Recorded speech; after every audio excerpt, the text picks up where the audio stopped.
The accidental victory. The wrong place at the perfect time.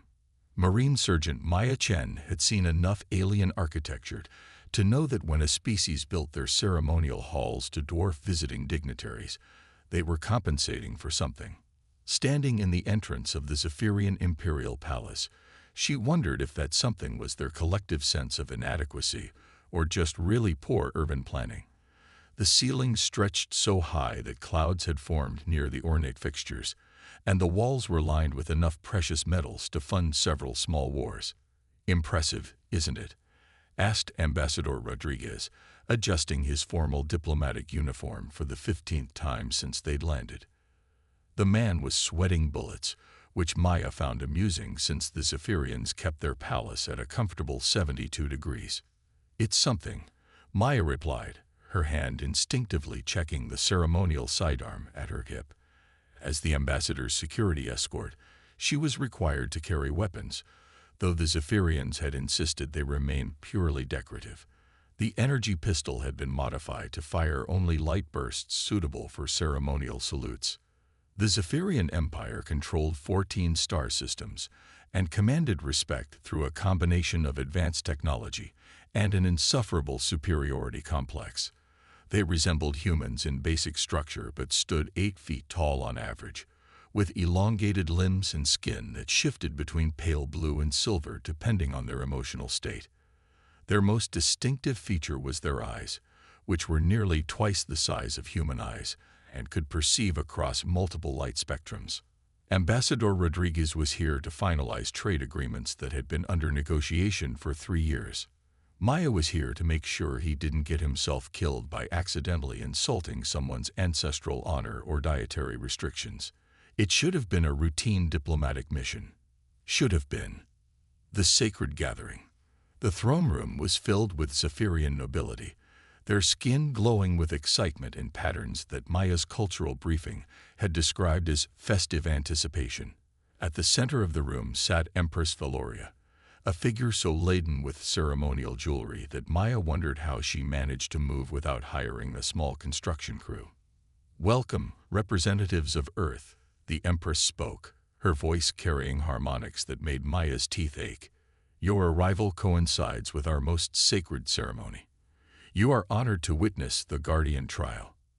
Ambassador Rodriguez's face went through several colors that weren't found in nature.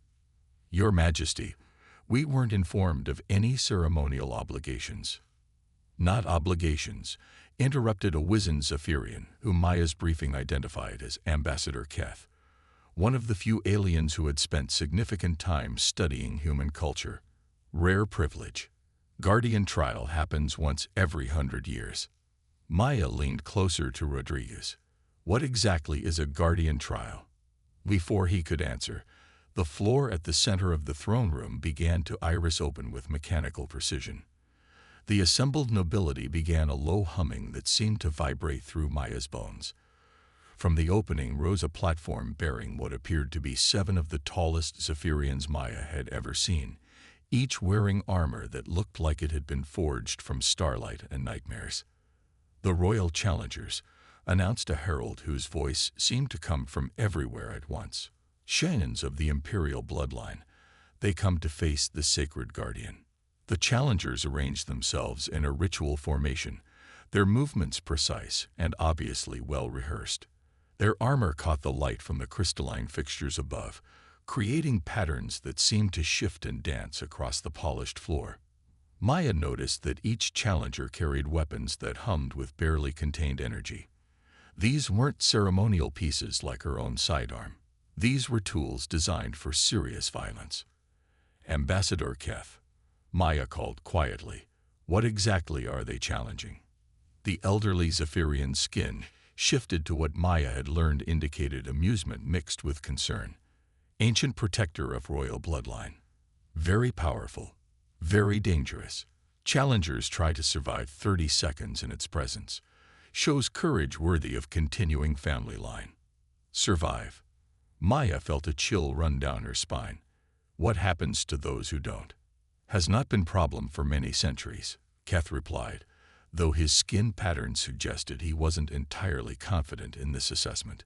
"The Guardian awakens, The platform that had brought up the challengers began to descend, and in its place rose something that made Maya's trained combat instincts scream warnings.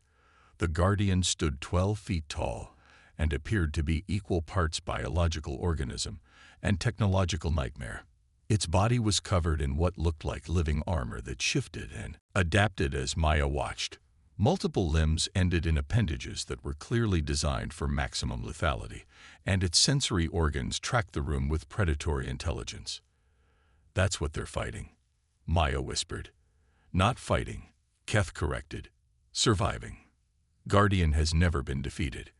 Ancient texts say it was created by First Empress using lost genetic arts. It serves as test of worthiness." The first challenger stepped forward with ceremonial bravado, raising a weapon that glowed with plasma energy. The Guardian regarded this display with what might have been amusement before extending one limb and gently but firmly depositing the challenger outside the combat circle. The noble had lasted approximately 4 seconds. One by one, the remaining challengers approached. One by one, they were efficiently removed from the Guardian's presence. The longest any managed to remain in the circle was 8 seconds, achieved by a challenger who spent most of that time running. Maya found herself impressed despite the apparent futility of the exercise. These weren't cowards. They were facing something that could obviously kill them without effort, and they were doing it with dignity and grace. "The trial concludes," announced the herald as the final challenger was set down outside the circle. "The Guardian remains undefeated. The bloodline remains pure." The assembled nobility hummed their approval, their skin patterns shifting through what Maya interpreted as satisfaction and relief. The Guardian stood motionless in the center of the circle, apparently awaiting further instructions. "Most educational," Ambassador Rodriguez murmured, his color finally returning to something approaching normal. "Now perhaps we can discuss." The moment everything changed. The explosion of sound and light came from directly overhead. One of the massive crystalline fixtures had apparently reached the end of its structural lifespan and chosen this moment to make its displeasure known. 3 tons of alien crystal plummeted toward the ceremonial circle where the Guardian still stood. Maya's combat training kicked in before her brain had time to process the situation. Years of emergency response drills had taught her to move first and think later when lives were at stake. She launched herself toward the circle, not to save the Guardian, which obviously didn't need saving, but to push Ambassador Rodriguez clear of the debris field that was spreading as secondary fixtures began to fail. Her momentum carried her into the ceremonial circle just as the main chandelier struck the floor. The impact sent crystal shards flying in all directions like translucent shrapnel. Maya rolled to avoid the worst of it, came up in a combat crouch, and found herself face to face with the Guardian. For a moment that seemed to stretch for hours, human and alien construct regarded each other. Maya could see her reflection multiplied in its sensory organs, could feel the weight of its attention like a physical force. Her hand had automatically drawn her ceremonial sidearm, though she had no memory of doing so. The Guardian moved with liquid grace, one limb extending toward her. Maya's training took over. She pivoted, used the creature's own momentum against it, and fired her weapon directly into what appeared to be a critical junction in its living armor. The modified ceremonial weapon, designed to fire harmless bursts of light, had apparently been affected by the energy discharge from the falling fixtures. Instead of a gentle flash, it produced a focused beam that punched through the Guardian's defenses and struck something vital. The Guardian stopped moving. Its various limbs slowly lowered to its sides, and the glow in its sensory organs faded to darkness. Then, with mechanical precision, it toppled backward and lay still. The throne room fell into absolute silence. Maya stood in the center of the circle, still holding her smoking weapon, surrounded by crystal debris, and facing the motionless form of a creature that hadn't been defeated in over 8 centuries. "Oh," she said, her voice carrying clearly in the sudden quiet. "That's probably not good." The prophecy unfolds. The silence stretched until Maya began to wonder if she had somehow broken not just the Guardian, but reality itself. Then Empress Valoria rose from her throne, her skin cycling through colors that Maya's briefing had never covered. The ancient words, the Empress whispered, her voice filled with what sounded like awe. The prophecy speaks truth. What prophecy? Maya asked, though part of her suspected she didn't want to know. Ambassador Keth approached the circle slowly, his skin patterns indicating extreme excitement mixed with concern. First Empress left prophecy when Guardian was created, said that one day, warrior from distant stars would defeat it with single strike. This warrior would bring new strength to royal bloodline. Maya felt the universe's sense of humor asserting itself again. New strength how exactly? High Priestess Neela, keeper of ancient traditions, glided forward with ceremonial robes that seemed to move independently of any wind. The prophecy is clear. The one who defeats the Guardian must contribute genetic material to the royal bloodline. It is sacred law, written in the founding documents of our empire. Genetic material, Maya repeated slowly, hoping she was misunderstanding something important. Your offspring with members of royal family, Neela explained helpfully. Ancient compact requires it. Guardian was created specifically to identify the prophesied warrior. Maya looked at her ceremonial weapon, at the motionless Guardian, at the assembled Zephyrian nobility whose skin patterns were shifting through what she was beginning to suspect was eager anticipation. Ambassador Rodriguez, she called, her voice carefully controlled. I think we're going to need to renegotiate our mission parameters. The ambassador, who had been standing frozen since the chandelier fell, managed a weak nod. I'll contact Earth Command immediately. The communication can wait, Empress Valoria declared, her voice carrying the authority of 8 centuries of imperial rule. First, we must celebrate. The prophecy is fulfilled. The bloodline will be strengthened. A new age begins for the Zephyrian Empire. Maya looked around the throne room, at the alien faces turned toward her, with expressions she couldn't quite read, and realized that accidentally killing an ancient guardian was probably the least complicated part of her day. She had signed up to escort a trade ambassador to routine negotiations. Instead, she had apparently become the centerpiece of an alien breeding program, prophesied by a long-dead empress. Next time, she muttered to herself, I'm requesting desk duty. But even as she said it, Maya Chen began to consider the possibilities. The Zephyrian Empire controlled resources that Earth desperately needed. If handled correctly, this bizarre situation might actually benefit both species. Of course, that assumed she could figure out how to navigate alien marriage customs without starting an interstellar incident. Looking at the expectant faces around her, Maya suspected that was going to be the real challenge. The diplomatic crisis.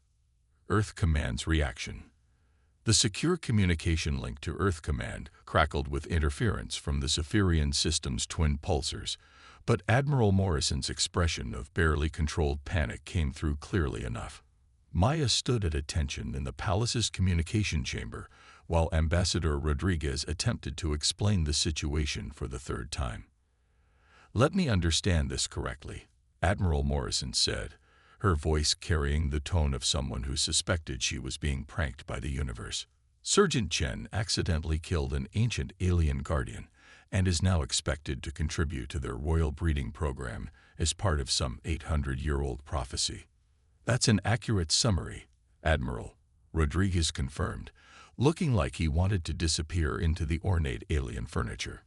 And refusing this arrangement would likely result in the Zephyrians terminating all diplomatic relations and denying us access to the quantum crystals we need for our deep space exploration program.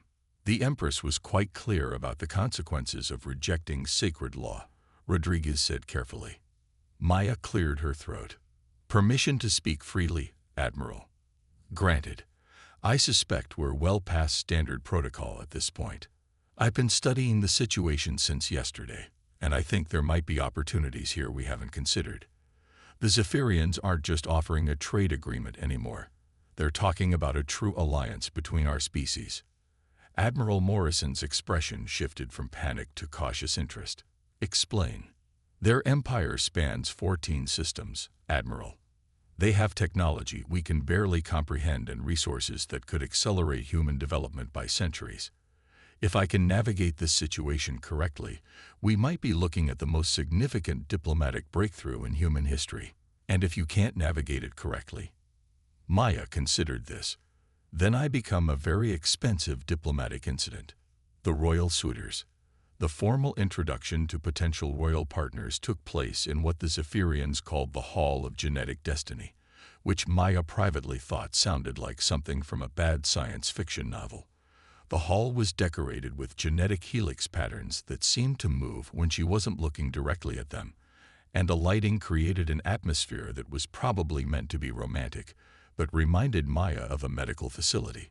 Ambassador Keth served as her guide and translator, explaining the finer points of Zephyrian courtship customs, very different from human mating rituals.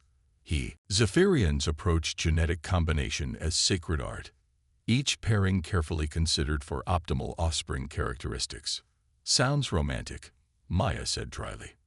Romance is human concept, Keth replied, missing her sarcasm entirely.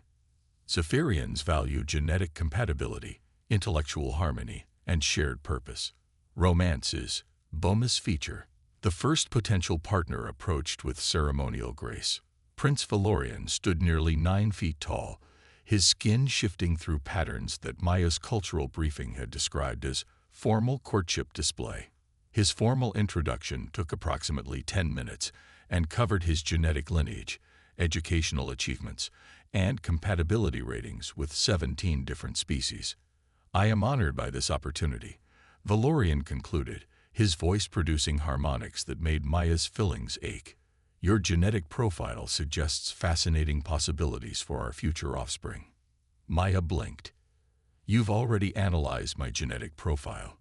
Standard procedure, Keth explained. Royal physicians very thorough. Your human adaptability genes particularly impressive. Also resistance to cosmic radiation and unusual problem-solving neural pathways. How unusual?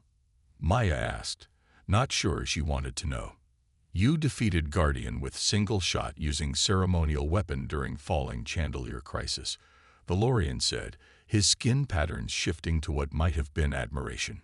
Either extremely lucky or possessed tactical processing capabilities beyond normal human range. Maya decided not to mention that her success had been entirely accidental. What would our theoretical offspring be like? Taller than average human, shorter than average Zephyrian. Enhanced sensory capabilities, improved disease resistance, high probability of exceptional tactical intelligence. Valorian paused, his skin shifting to deeper blue. Also very attractive by both species standards. The second potential partner was Princess Lysara, whose approach to the situation was considerably more direct. The prophecy spoke of strength from distant stars, she said without preamble. Your species conquered your world despite having no natural weapons, no environmental advantages, and genetic diversity that should have prevented cooperation. You spread across your star system in less than 2 centuries after achieving flight. This suggests remarkable adaptive capabilities. We're persistent, Maya agreed. Persistence combined with creativity produces remarkable results. Our offspring would inherit this persistence along with Zephyrian longevity and sensory enhancement. They would be natural explorers and leaders. Maya found herself actually considering the possibilities. How would this work practically? I can't exactly abandon my military career to raise alien children.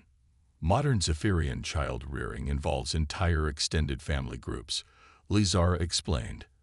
Your offspring would be raised by royal tutors, trained in both human and Zephyrian traditions, and prepared for leadership roles in the coming age of interspecies cooperation. The coming age. The prophecy spoke not just of bloodline strengthening, but of new era of expansion and discovery. Your people's exploration drive combined with our technology and resources. Lysara's skin shifted to patterns that seemed almost excited. We could explore galaxies, Surgeon Chen. Together. The hidden truth. It was Prince Zethys who revealed the information that changed everything. Unlike the others, He approached Maya's situation with what seemed like genuine sympathy rather than genetic enthusiasm.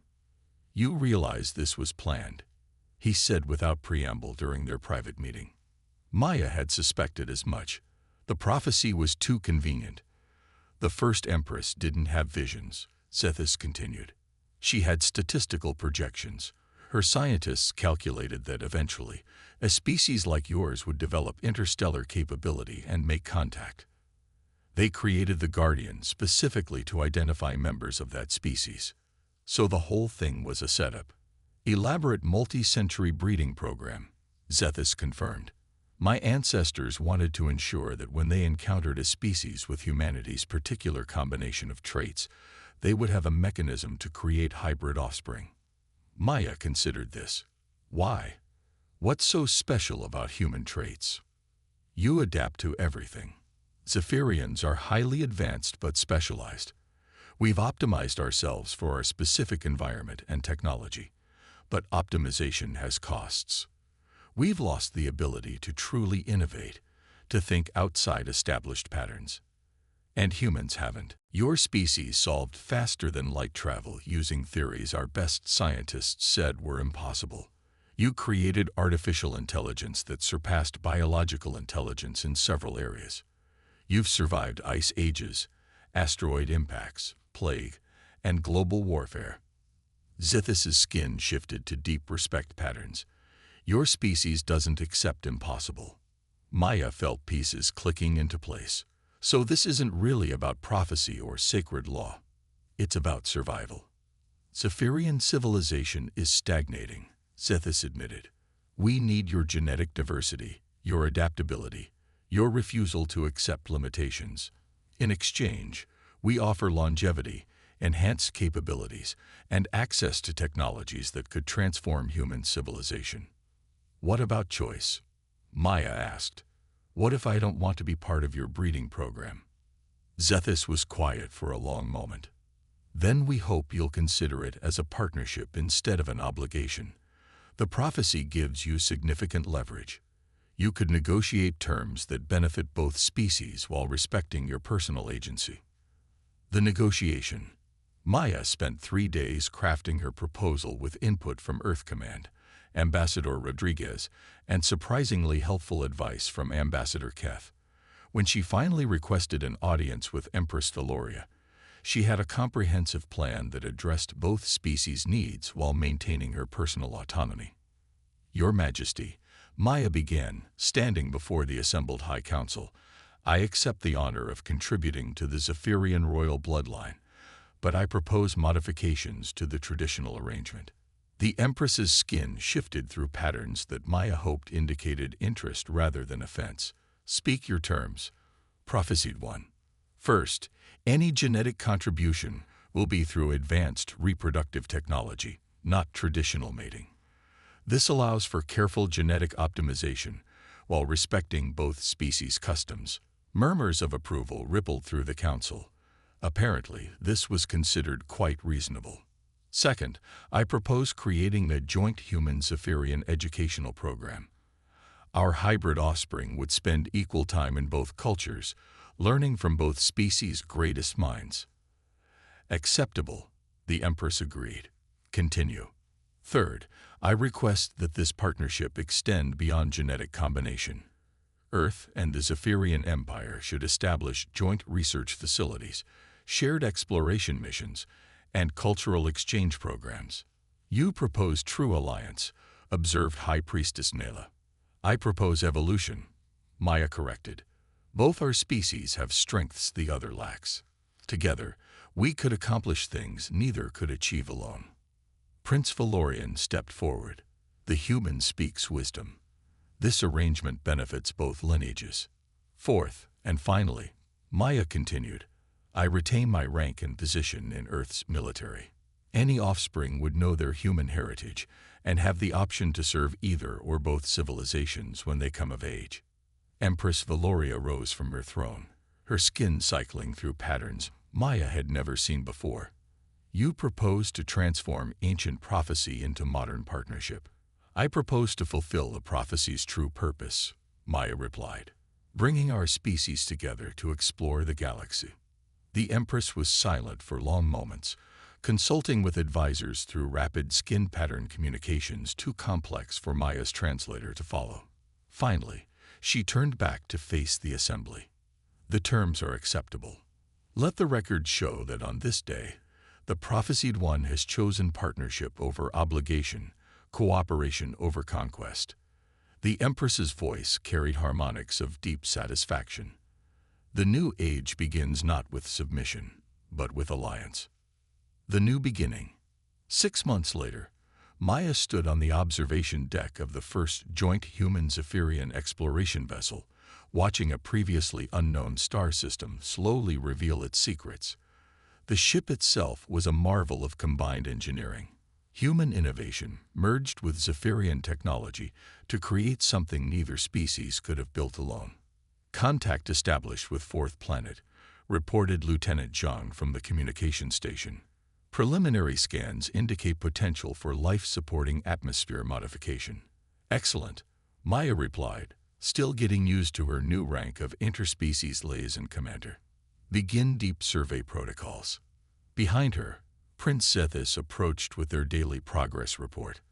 Over the months, he had become not just a genetic partner, but a genuine friend and colleague. Their first hybrid offspring were developing in advanced gestation chambers aboard the ship, monitored by the finest medical minds from both species. The genetic compatibility is even better than projected, Zethus reported. Our children will have enhanced longevity, superior cognitive processing, and sensory capabilities that exceed both parent species. Any word from the other exploration teams? Team 7 has established first contact with a previously unknown species in the Andromeda sector. Team 3 has discovered mineral deposits that could revolutionize both our civilization's energy systems. Maya nodded, watching the stars drift past. 6 months ago, she had been a marine surgeon on routine escort duty. Now she was helping to usher in a new era of galactic exploration and cooperation. Commander, called Ensign Torres from the scanning station. Long-range sensors are detecting something unusual about that system. It looks like artificial structures. Maya smiled. Every day brought new discoveries, new challenges, new opportunities to prove that humans and Zephyrians were stronger together than apart. Set course for the artificial structures, she ordered. Let's go see what we can find. As the ship adjusted course toward their next adventure, Maya reflected on the strange path that had brought her here. Sometimes the universe's sense of humor worked out for everyone involved. Behind her, the genetic chambers hummed quietly, nurturing the first generation of a new kind of being, part human, part Zephyrian, and entirely ready to explore the infinite possibilities of the galaxy. The prophecy had spoken of new strength in the royal bloodline, but what they had created was something far more significant. The beginning of a truly interspecies civilization, one that would carry the best traits of both species to the stars. Maya Chen had accidentally killed a guardian and inadvertently fulfilled an ancient prophecy. In doing so, she had opened a door to a future neither species could have imagined alone. Not bad for a day's work.